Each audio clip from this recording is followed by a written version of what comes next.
Which way are you going with the cake?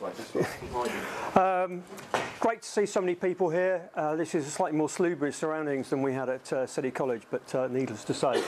My name is John Clamp. I'm the team leader for digital arts at City College, and what I'm going to be showing you this evening is an enterprise, as it were, that we have been developing over the last 6 months or so, and I'm very pleased to announce for the South East region that City College and the Digital Arts Department won on Wednesday night the runner-up for innovation at the JISC High Five Awards in London. So I don't know whether you're aware of that, but it was to do with our project that we're working with at the moment. And it's really about looking at innovation and how we can push the whole idea about innovation forward, particularly in relation to education, and it's about that kind of interrelatedness, that interaction that we can get from new technology. Even if you are a cat, you know, you can obviously get together to meet the objective. And I just thought I'd throw this in for some of you who are unfamiliar with web conferencing, essentially, and just to quickly go through some of the key points. It's web-based communication via the internet using things like voice over IP, webcams, etc. It's one-to-one, one-to-many, many-to-one, any configuration you like. Systems ready. All the networks in terms of the software and operating systems have it already installed. 24/7 access, real-time interaction. You can talk to people in real time. We were going to go to Abertay in Scotland. Anybody here from Scotland? Wow, do you know where Abertay is? No, neither do I, but we have a student up there, one of our alumni, who we were going to connect with, but I believe we don't have any sound, so I've told him to go off to the pub and have a drink. So real-time collaboration promotes a wide range of group activities. It's tried and tested, and it's future-proof. This is the way, obviously, stuff is going. And even if you horizon scan, web conferencing, whether in its guise at the moment or in future, that is where we're actually going. So the project that we had was really essentially based on some funding that we got from Aim Higher, which promotes activities to support students making HE progression decisions by providing transport to Bournemouth University, Chichester, etc. So students can go to the open days. Unfortunately, that funding stopped. And we managed to get a little bit more funding from them, squeeze them before they shut the door on us. We got some webcams, some high-end HD webcams together, and we also got some fairly high-end enterprise-level web conferencing software. But many of our students are broke, even though they're at City College. Many of them are living at home. They don't have the financial capacity to go all the way up to Abertay, which runs one of the best games design courses in the UK. And also, universities are giving increasingly more credence to being able to interview students via web technology in the comfort of their offices without even moving. HE is such a great institution, isn't it? And one of the other aspects, of course, is trying to get our students' skills ready for this kind of thing that's coming over the horizon, where universities will increasingly be using web conferencing to both interview overseas students, but also current UK and European home. The benefits for the organisation, City College, for example, you can use it for anything. You can use it for what we're using it for. You can do it for talking to clients over the other side of the world. We have industry specialists who we connect with our classes in Hong Kong, in Singapore, places like that, where they can talk about design, what it's like to be a designer within Singapore, to our students in real time, you know, with a class. It's absolutely fantastic. It promotes the organisation's ICT profile against Ofsted criteria. Ofsted are very keen to push ICT within classrooms, and we can address that. And it addresses the government skills for UK skills skills as well and make your skills ready within the European and the global market. And it's a very, very low cost setup. That's the beauty about it. For £100, you can get a high, well, when I say £100 compared to what we're paying for software these days, £100, you can get a really good quality, high-end, high-definition camera and use Skype. That's all you need. It's very, very simple. And it's very easy to set up. Students, wider participation opportunities, which is why we won the award. Skills development, reducing cost, informed and targeted choices that students are able to make, real-time interaction. Is that coming over the network? It's coming next door.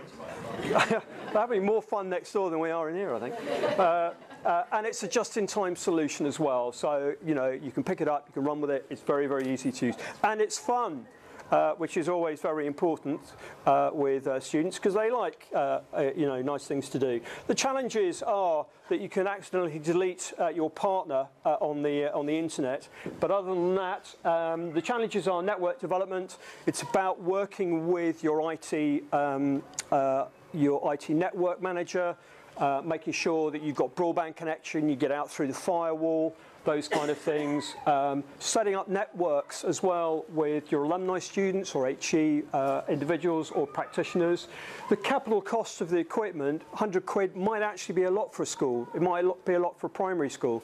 And security issues with the organisation of the network. I've mentioned firewalls, that kind of thing. I'm not going to bore you with technology.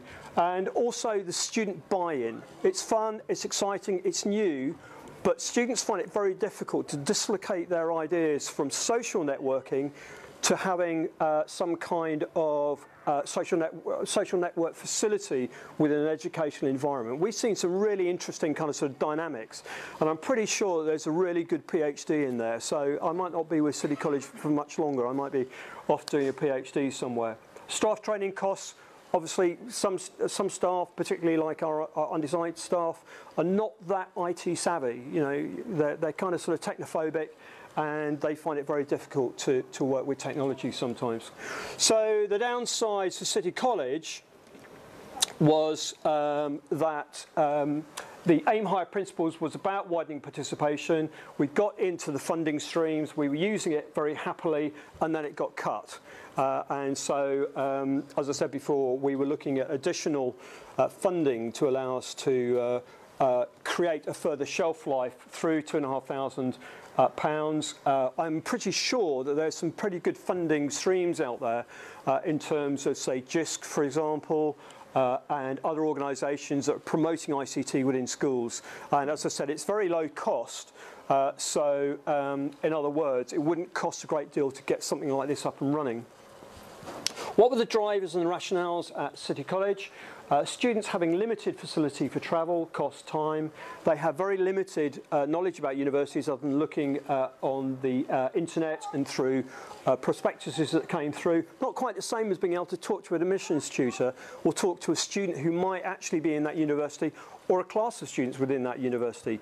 Has a huge amount of influence on students being able to make their choices. Interactive one-to-one, utilising basic social networking skills. They have it, they know how to use it, it's fantastic. But whether they use it or not, that's the rub, is getting that mindset changed over into an academic kind of arena, if you like. And also universities record whether students go to attendance days or not.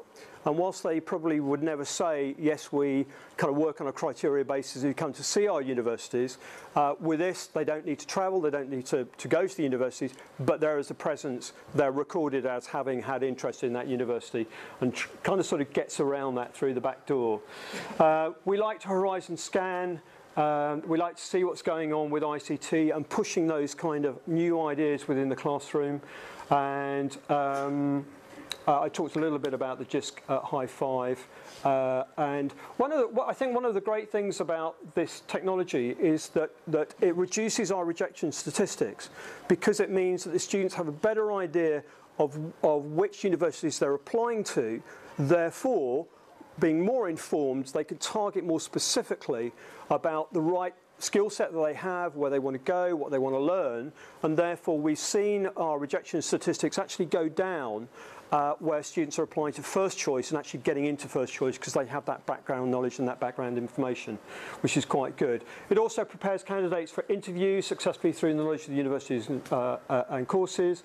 And it increases the, that should say increases, not reduces.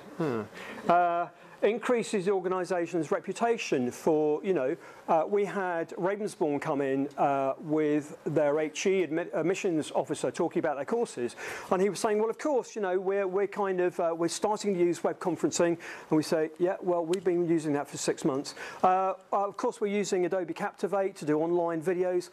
We've been doing that for 2 years. So we kind of like to see ourselves as kind of sort of innovators and kind of sort of pushing things forward. Now, what I was going to do was to contact, I'm glad it was nicely put on the table rather than thrown at me, which was done last time. I get the message. We were going to link up with Isaac up in Scotland, but he's now in the pub, and he could have had a little bit of time talking to you about, I won't talk about learner survey. The student survey loved it. They thought it was absolutely fantastic. Action planning, there's Isaac. I was going to introduce you to Isaac Harry Brereton. Hopefully not in his pyjamas. We did just very quickly, we did he came online and he was sitting there in his pyjamas with a whole class of students, and we had to take him offline, and one of my colleagues had to kind of phone him and say, look, get some clothes on, you know, and then do the presentation. So anyway, any questions and answers? Anything that anybody would like to know? Fantastic, I can sit down then. Thank you, John. Yeah? Okay.